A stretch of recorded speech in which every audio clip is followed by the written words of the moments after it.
की खबरों में हम बात करेंगे तीन अहम घटनाओं की, जिसने एक वैवाहिक विवाद, जिसने सामाजिक सहमति पर सवाल खड़े किए हैं।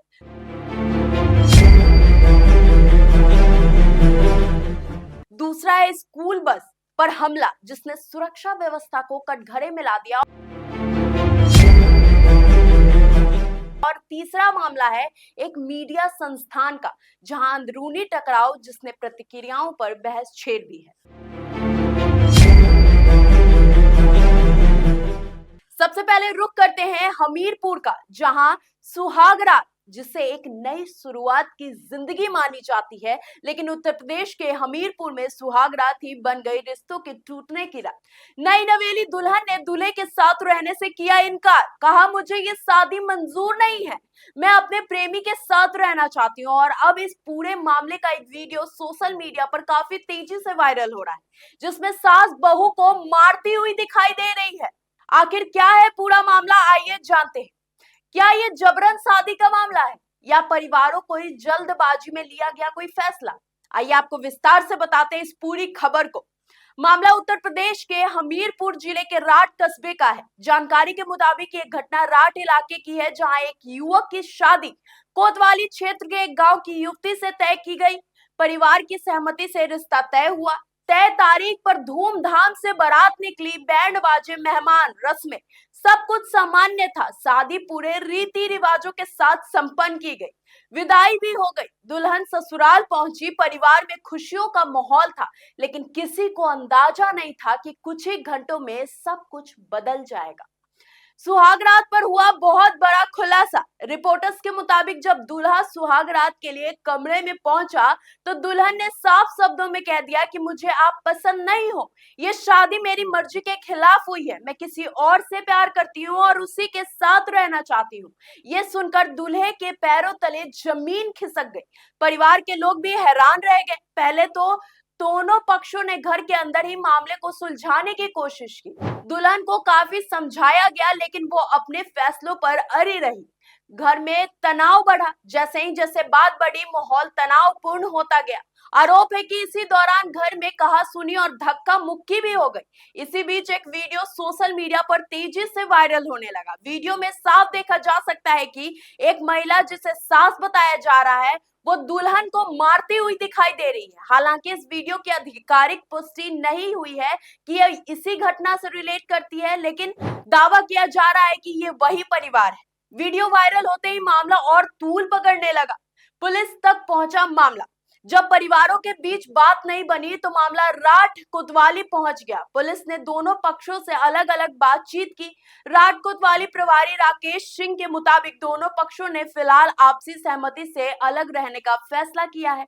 किसी भी पक्ष ने लिखित शिकायत दर्ज नहीं कराई है, यानी ये शादी जो पूरे धूमधाम से हुई, वो एक दिन भी नहीं चल पाई। ये मामला कई सवाल खड़े करता है। क्या लड़की की सहमति पूरी तरह ली गई थी? क्या परिवार ने सामाजिक दबाव में शादी करा दी? क्या युवती पहले से किसी और रिश्ते में थी और परिवार को इस बात की जानकारी नहीं थी? और अगर शादी जबरन हुई थी, तो इसकी जिम्मेदारी किसकी होती है? भारत में विवाह कानूनी रूप से तभी मान्य माना जाता है जब दोनों पक्षों की स्वतंत्र सहमति हो। यदि किसी पर दबाव डालकर शादी कराई जाती है, तो वो विवाद का कारण बन सकता है। जैसे ही मामला सामने आया, सोशल मीडिया पर बहस छिड़ गई। कुछ लोग दुल्हन के फैसले को साहसिक कदम बता रहे हैं, कह रहे हैं कि उसने अपनी जिंदगी के बारे में खुलकर फैसला लिया है। वहीं कुछ लोग इसे परिवार की बेइज्जती और गैर जिम्मेदाराना कदम बता रहे हैं। वायरल वीडियो में कथित मारपीट को लेकर भी लोग सवाल उठा रहे हैं। क्या बहू पर दबाव बनाया गया? क्या उसके साथ गलत व्यवहार हुआ? स्थानीय लोगों का कहना है कि मामला अचानक सामने आया और पूरे इलाके में चर्चा का विषय बना हुआ है। कुछ लोगों का मानना यह भी है कि अगर लड़की पहले से किसी और को पसंद करती थी, तो उसे शादी से पहले ही परिवार को साफ बता देना चाहिए था। वहीं कुछ लोग कहते हैं कि समाज में आज भी कई जगहों पर लड़कियों की राय को गंभीरता से नहीं लिया जाता है। ये घटना सिर्फ एक परिवार का मामला नहीं है, बल्कि बदलते सामाजिक ढांचे की कहानी भी है। आज के दौर में युवा अपनी पसंद से जीवन साथी चुनना चाहते हैं, लेकिन कई जगहों पर पारिवारिक और सामाजिक दबाव अब भी भारी पड़ जाता है। ऐसे में जब शादी के बाद सच्चाई सामने आती है, तो हालात गंभीर हो जाते हैं। फिलहाल इस मामले में कोई कानूनी कार्रवाई नहीं हुई है। दोनों पक्षों ने आपसी सहमति से अलग रहने का फैसला किया है, लेकिन ये घटना कई सवाल छोड़ जाती है। क्या शादी से पहले पारदर्शिता जरूरी नहीं है? क्या परिवारों को बच्चों की पसंद को प्राथमिकता नहीं देनी चाहिए? और क्या सामाजिक प्रतिष्ठा के नाम पर जल्दबाजी में लिए गए फैसले ऐसे ही रिश्तों को तोड़ते रहेंगे? राज्य से आई ये खबर अब पूरे प्रदेश में चर्चा का विषय बनी हुई है और सोशल मीडिया पर वायरल वीडियो ने इसे और भी संवेदनशील बना दिया है। बढ़ते हैं अब अपने अगली खबर की ओर, जो आई है मेरठ से। स्कूल बस जहां बच्चे खुद को सबसे ज्यादा सुरक्षित महसूस करते हैं, लेकिन अगर उसी बस में घुसकर किसी छात्र को बेरहमी से पीटा जाए और बच्चा बचाओ बचाओ चिल्लाते रहे, तो सोचिए हालात कितने खौफनाक होंगे। मेरठ से एक बेहद चौंकाने वाली घटना सामने आई है, जहां दिन दहाड़े स्कूल बस रोककर 10वीं के छात्र पर हमला कर दिया गया है।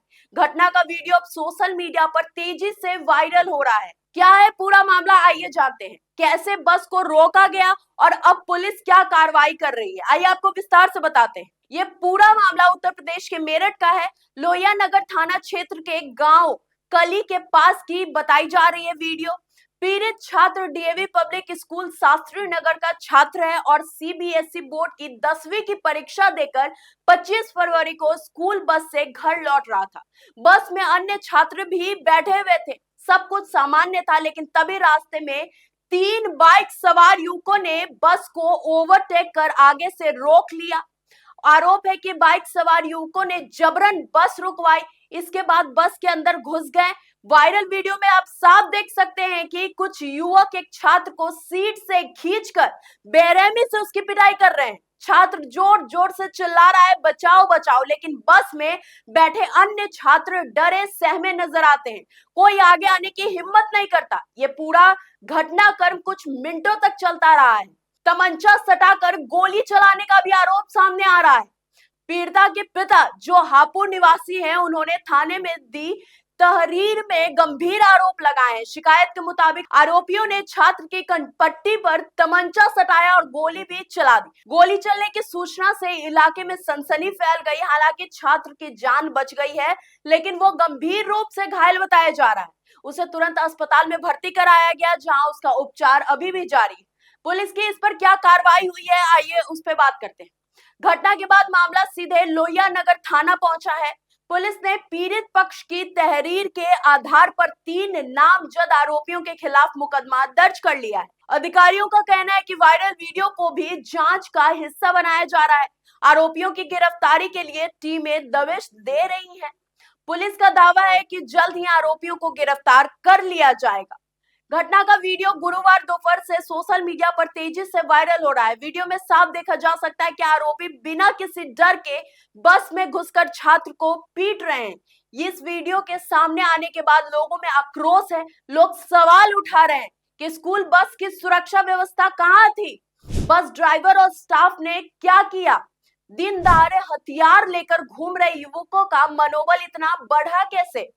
सुरक्षा पर भी कई सवाल खड़े हो रहे हैं। यह घटना सिर्फ एक छात्र पर हमला का नहीं है, बल्कि स्कूल सुरक्षा व्यवस्था पर भी बड़ा सवाल है। स्कूल बसें बच्चों की सुरक्षा के लिए होती हैं। ऐसे में अगर कोई बाहरी व्यक्ति बस में घुसकर हमला कर दे, तो यह गंभीर चूक मानी जाएगी। क्या बस में कोई अटेंडेंट मौजूद नहीं था उस वक्त जब ये चीजें चल रही थी? क्या तुरंत पुलिस को सूचना दी गई? क्या सीसीटीवी फुटेज उपलब्ध है? इन सभी पहलुओं की जांच जरूरी है।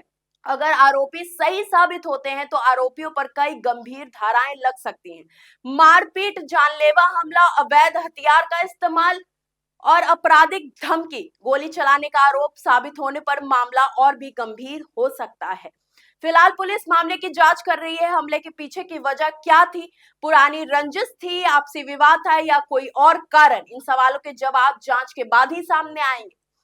घटना के बाद इलाके में दहशत का माहौल बना हुआ है। अभिभावक चिंतित हैं कि अगर स्कूल बस भी सुरक्षित नहीं है, तो बच्चों की सुरक्षा कैसे सुनिश्चित की जाएगी। मेरठ की एक घटना एक बार फिर ये सोचने पर मजबूर कर रही है कि क्या हमारे बच्चे सच में सुरक्षित हैं। दिन दहाड़े स्कूल बस रोककर हमला होता है, तमंचा सटाकर गोली चलाने का आरोप होता है और वायरल होता है वीडियो। अब सबकी नजर पुलिस कार्रवाई पर टिकी है। देखना होगा कि आरोपी कब तक गिरफ्त में आते हैं और स्कूल प्रशासन इस मामले में क्या कदम उठाता है। अगली खबर आ रही है टीवी मीडिया की दुनिया से, जहां से एक बड़ा अंदरूनी विवाद सामने आया है। हम बात कर रहे हैं न्यूज इंडिया चैनल की, जहां प्रबंधन और संपादकीय नेतृत्व के बीच टकराव की खबरें सामने आई है और इसकी एक वीडियो भी सोशल मीडिया पर वायरल हो रही है। क्या एक बड़े न्यूज चैनल के भीतर नियमों को दरकिनार कर भर्ती की गई? क्या 55 पुराने कर्मचारियों को बिना नोटिस के हटा दिया गया? और क्या सिर्फ ऑफर लेटर के आधार पर 45 लोगों से काम शुरू करा दिया गया, बिना अपॉइंटमेंट लेटर, बिना पूरे डॉक्यूमेंट्स? आखिर अंदर हुआ क्या, कौन क्या कह रहा है और इस पूरे विवाद का असर कर्मचारियों पर कैसे पड़ा है? आइए विस्तार से इसे समझते हैं। पूरा मामला क्या है, आइए जानते हैं। सूत्रों और संबंधित पक्षों के दावों के मुताबिक न्यूज इंडिया चैनल में संपादकीय नेतृत्व संभाल रहे राणा यशवंत पर आरोप है कि उन्होंने सिर्फ ऑफर लेटर के आधार पर लोगों की ज्वाइनिंग शुरू करा दी। दावा किया जा रहा है कि प्रबंधन की ओर से बार बार ईमेल कर यह स्पष्ट किया गया कि जब तक आवश्यक दस्तावेज और औपचारिक एग्रीमेंट पूरे ना हो तब तक किसी भी विविधित नियुक्ति नहीं मानी जाएगी। ऑफर लेटर में भी कथित तौर पर यह शर्त दर्ज की गई, आवश्यक दस्तावेज जमा होने के बाद ही ज्वाइनिंग लेटर जारी होगा। इसके बावजूद आरोप है कि लगभग 45 लोगों को न्यूज रूम में काम शुरू करा दिया गया।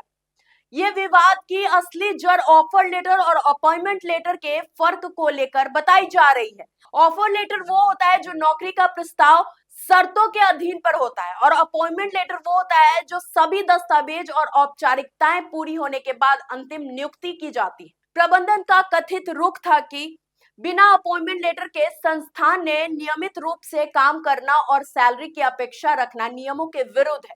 दूसरी ओर संपादकीय पक्ष का तर्क बताया जा रहा है कि न्यूज रूम को तुरंत खड़ा करने और कंटेंट फ्लो बनाए रखने के लिए टीम की आवश्यकता थी।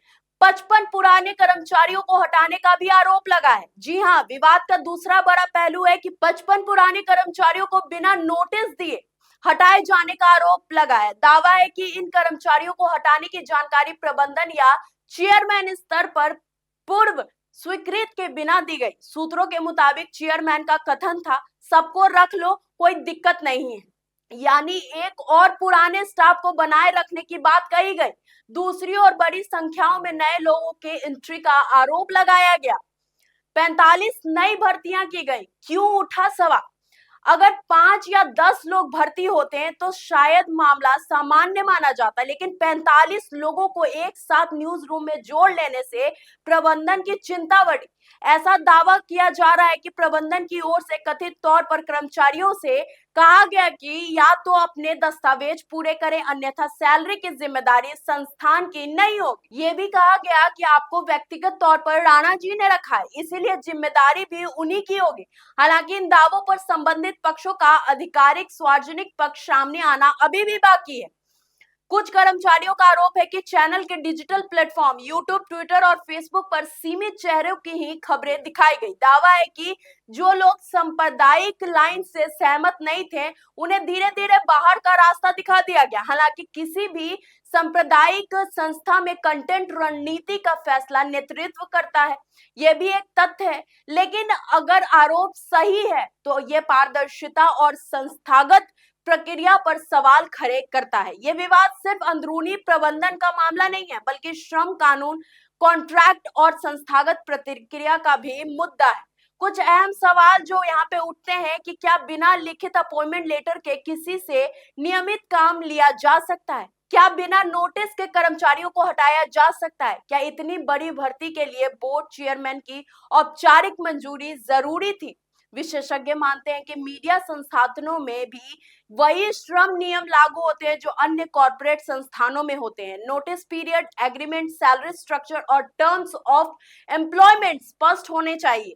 मीडिया संस्था जनता को जवाबदेही और पारदर्शिता का पाठ पढ़ाते हैं। ऐसे में यदि किसी चैनल के भीतर ही प्रक्रिया और पारदर्शिता को लेकर सवाल उठे तो उसकी साख पर असर पड़ना स्वाभाविक है। नौकरी खोने वाले कर्मचारियों के सामने आजीविका का संकट खड़ा हो सकता है, वहीं नए जुड़े लोगों के सामने भी अनिश्चितता का माहौल बन सकता है।